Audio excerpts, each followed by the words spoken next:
హాతీరామ్ బావాజీ. ఈయన ఉత్తరప్రదేశ్లో అయోధ్య నగర సమీపంలో ఒక బంజారా కుటుంబంలో జన్మించిన సేవదాస్.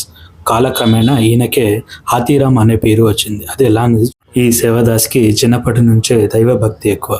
దైవాన్ని సాక్షాత్కరించడం కోసమని చిన్నప్పటి నుంచే తన తపస్సుని మొదలుపెట్టాడు. రామనామంతో మొదలుపెట్టిన ఈయన తపస్సు ఫలించి ఆ నారాయణుడు కదిలి వచ్చాడు.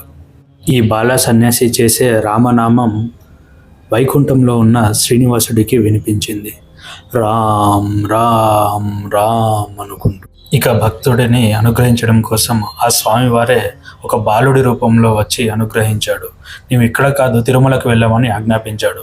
ఆయన తిరుమలకు వెళ్ళి ఆ స్వామివారి దర్శనం చేసుకోగానే తన కంట్లో నీళ్లు జాలువారాయి. అక్కడ స్వామివారిని అదే పదిగా చూస్తున్న ఈ బావాజీని చూసి అర్చకులు కొంచెం కంగారు పడ్డారు. అనుమానాస్పదంగా కనిపించడంతో అక్కడి నుంచి ఆయన్ని పంపించేశారు. అయితే ఈయన చిన్నప్పటి నుంచి స్వామివారితో పాచికలాడుతున్నట్టుగా ఊహించుకుంటూ ఉండేవారు. ఆయన భక్తికి మెచ్చిన ఆ శ్రీనివాసుడు కదిలి వచ్చి ఒక రాత్రి ఆయనతో పాచికలు ఆడాలని ఉందని ఆ బావాజీని అడుగుతారు. దానికి ఆ బావాజీ సమ్మతించి ఆట మొదలు పెడతారు. ఆట ఆడుతూ ఆడుతూ పందెం వేసుకుని స్వామివారు తన ముత్యాల హారాన్ని పందెంగా ఉంచారు. ఆ ఆటలో స్వామివారు ఓడిపోగా తన ముత్యాల హారాన్ని అక్కడే వదిలి వెళ్లాల్సి వచ్చింది. అప్పటికే స్వామివారికి కైంకర్యాలు మొదలు పెరగడంతో స్వామివారు అక్కడి నుంచి త్వరగా వెళ్లాల్సి వచ్చింది. ఆ ముత్యాల హారాన్ని బావాజీ తన దగ్గరే భద్రపరచగా పొద్దున్నే ఆ అర్చక స్వాములు స్వామివారి మెడలో ముత్యాల హారం లేచి గమనించి మొదటి నుంచి అనుమానాస్పదంగా ఉన్న బావాజీ మీదే నిందలు మోపడం మొదలుపెట్టారు. ఆ నిందలు విన్న మహారాజు సాధువుని పిలిపించి విచారించాడు. విచారణలో సాధువు యొక్క మాట విధానాన్ని చూసి అతను దొంగిలించినట్టు అనిపించలేదు. కానీ ఆ సాధువుకు ఒక పరీక్ష పెట్టాడు. బండెడు చెరుకులు ఒక రూమ్లో పెట్టేసి దాన్ని ఒక రాత్రిలో స్వాహ చేయాలని కోరాడు. లేదంటే నిన్ను దోషిగా నిర్ధారిస్తామని చెప్పగా ఆ సాధువు రామనామం పలకడం మొదలుపెట్టాడు. హఠాత్తుగా అక్కడికి తెలియకుండా ఒక పెద్ద హాతి అంటే ఏనుగు వచ్చి దాన్ని పూర్తిగా తినేయడం మొదలుపెట్టింది.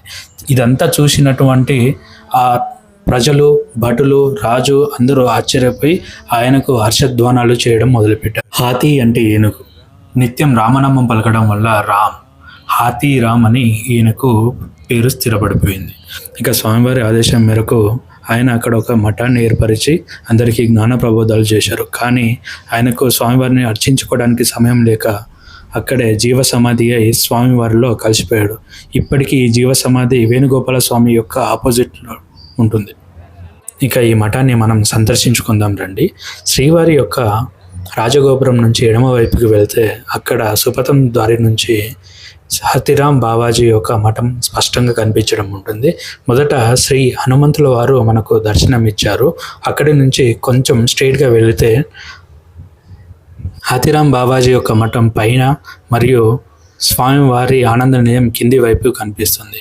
మరియు ఈ మఠం నుంచి చూస్తే ఆనంద నిలయం స్పష్టంగా కనిపిస్తుంది. నేను వీడియో పెడుతున్నాను, చూడండి.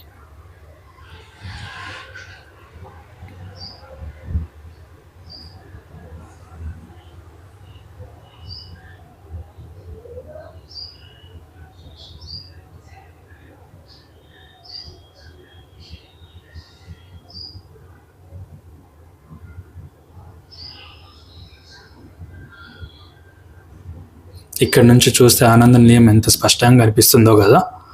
ఖచ్చితంగా ఈసారి వెళ్తే చూడండి. ఇదే ఆ స్వామివారు బావాజీతో ఆడినటువంటి ప్రదేశం. ఇప్పటికీ ఆ ప్రదేశం అలాగే ఉంది.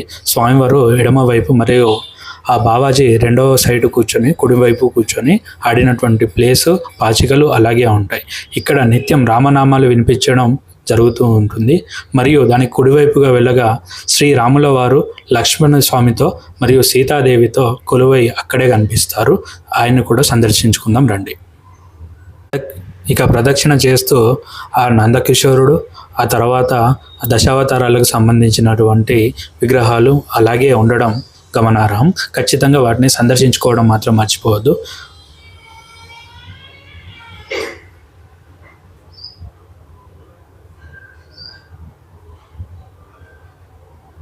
ఇంతకాలమైనప్పటికీ చెక్కు చెదరకుండా అలాగే ఉన్నాయి కదా.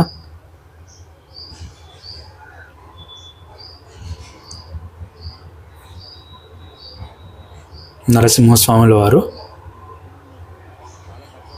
ఇంకొంచెం ముందుకు వెళ్దాం.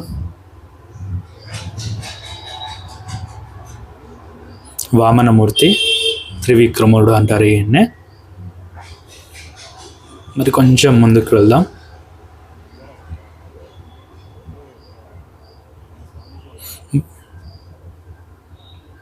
పరశురాముల వారు,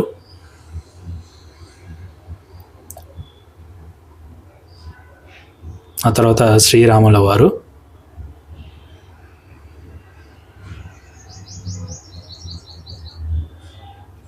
బలరాముల వారు,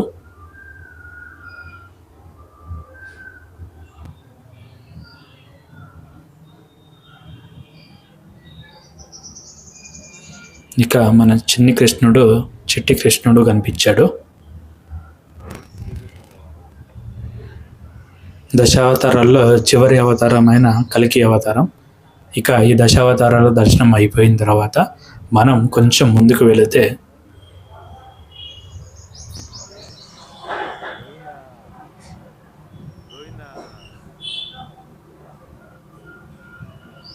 మనకు శ్రీరాముల వారు, అలాగే పూరిలోని జగన్నాథ స్వాములు, బలభద్రులు, సుభద్రాదేవితో ఉంటారు. ఈ ముగ్గురిని ఇక్కడ అర్చన నిత్యం జరుగుతూ ఉంటుందంట.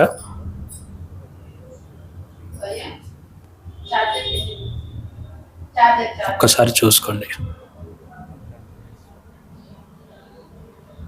హనుమంతుల వారు చూడండి ఎంత నిష్టగా భక్తితో ఉన్నారో. ఇది బయట నుంచి ఉన్నటువంటి దృశ్యం. స్పష్టంగా లేకపోవచ్చు, కానీ దగ్గరికి వెళ్తే మాత్రం చాలా అద్భుతంగా ప్రశాంతంగా అనిపిస్తుంది.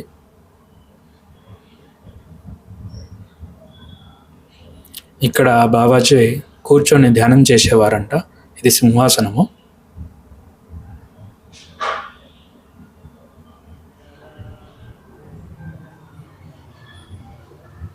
ఈ మఠం యొక్క చుట్టుపక్కల చూశారు కదా, శ్రీ భగవాన్ బాబాజీ వారు మరియు బాలాజీ వారు ఆడిన ప్రదేశం అని చెప్పేసి ఇక్కడ రాసి ఉంది.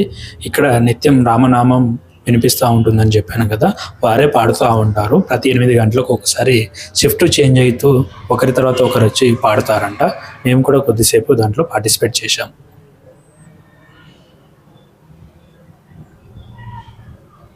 ఇక దానికి ఆపోజిట్లో వీరాంజనేయుల వారు దర్శనం ఇచ్చారు. ఇద్దరితో